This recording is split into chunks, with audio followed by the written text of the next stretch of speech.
కాచా kitchen.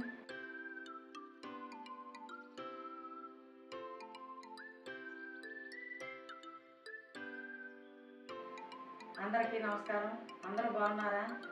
ఈరోజు మనం చేయబోయే రెసిపీ ఏంటంటే చికెను మునక్కాయ కూర.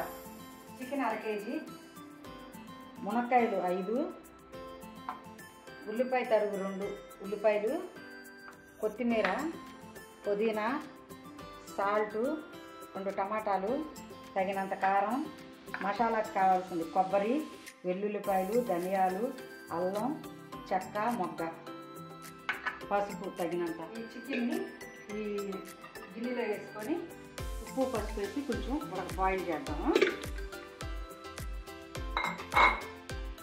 కొంచెం పసుపు, కొంచెం ఉప్పు,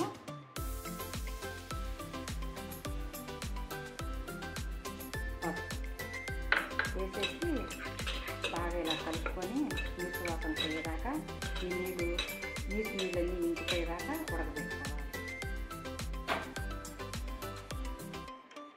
ఇప్పుడు త్వరగా అయిపోవాలంటే ఈ పక్కన ఈ లోపల ఒక గిన్నె పెట్టుకొని దాంట్లో ఆయిల్ వేసుకున్నాము.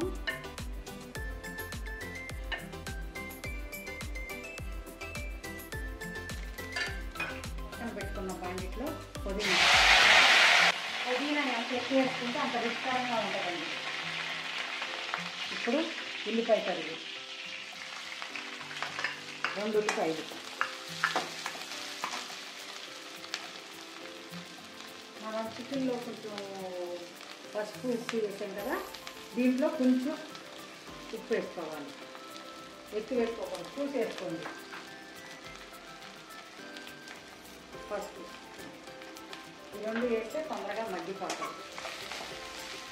ఇందాక చెప్పిన అల్లం, వెల్లుల్లి, కొబ్బరి, ధనియాలు, మసాలా ఇవి కూడా మనం ముందుగానే నూనె పెట్టుకున్నాం రోట్లో. ఇలాగా మీకు మిక్సీలో చేసుకోవచ్చు, రోట్లో అయినా చేసుకోవచ్చు. నేను రోట్లో చేశాను ఈ మసాలా. ఉల్లిపాయలు వేగిన తర్వాత మసాలా వేసుకుంటున్నాము. ముందుగా మనం చూపించాం కదా, ఆ విధానంగా వేసుకొని దీన్ని పచ్చివాసన పోయేదాకా వేయించుకోవాలి.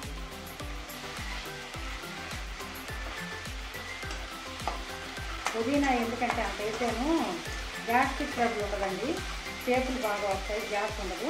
దానివల్ల పుదీనా ఎక్కువ వేసుకుంటే రుచిగా ఉంటుంది కూడా, కూర కూడా రుచిగా ఉంటుంది, స్మెల్ వస్తుంది, గ్యాస్ ఉండదు.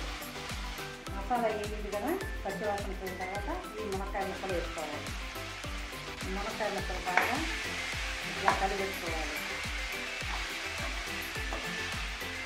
కొంచెం మసాలా వేగాలి కదా, మునక్కాయ ముక్కలు వేసి వేగిన తర్వాత కొంచెం మూత పెడుతున్నాము. ఈ లోపల చికెన్ చూసుకున్నాం. చికెన్ మగ్గిపోయిందండి. చికెన్ కూడా మగ్గిపోయింది. చికెన్ నీసు నీళ్ళు అన్నీ పోయింది చూడండి. నీసు నీళ్ళు ఏమీ లేవు. ఇలా మగ్గబెట్టుకోవాలి.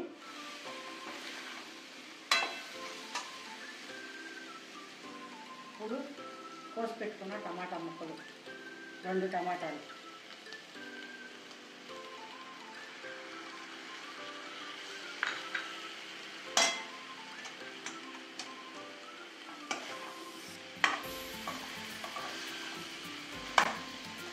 ఇవి కూడా బాగా మగ్గాలి. ఈ 3 వేసాం కదా, దీనికి తగినంత కారం వేసుకోవాలి.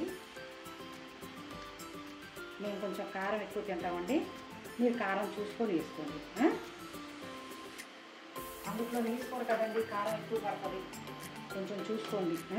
చూసుకొని వేసుకోండి, మీ ఇష్టం. మునక్కాయ చికెన్ కూర మీరు ఎప్పుడన్నా తిన్నట్టయితే, చేసినట్టయితే ఒక్కసారి కామెంట్ రూపంలో పెట్టండి, లైక్ చేయండి, సబ్స్క్రైబ్ చేయండి, షేర్ చేయండి. ఇప్పుడు మనము ఈ ఉడకబెట్టిన చికెను, ఉప్పు పసుపు వేసిన ఉడకబెట్టిన చికెను ఇప్పుడు ఈ మునక్కాయ ముక్కల్లో వేసుకోవాలి. కూర అయిపోయిందండి.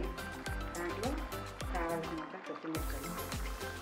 కొత్తిమీర చల్లుకోవడం వల్ల కమ్మటి వాసన వస్తుంది, కూర బాగుంటుంది, రుచికరంగా ఉంటుంది. ఆ ఫ్లేవర్ దిగి బాగా రుచికరంగా ఉంటుంది. కాడలు వేసుకున్నా కూడా బాగుంటుంది. కొత్తిమీర మునక్కాయ చికెన్ రెడీ అయిపోయిందండి. గడ్డలు పడిపోయింది, అట్లా నూనె పైకి వచ్చింది కదా, ఇంకా మనం ఆపేసుకోవడమే. చూసి లైక్ చేయండి, సబ్స్క్రైబర్ చేయండి, షేర్ చేయండి కాచా కిచెన్కి. ఉంటానండి మరి, బాయ్.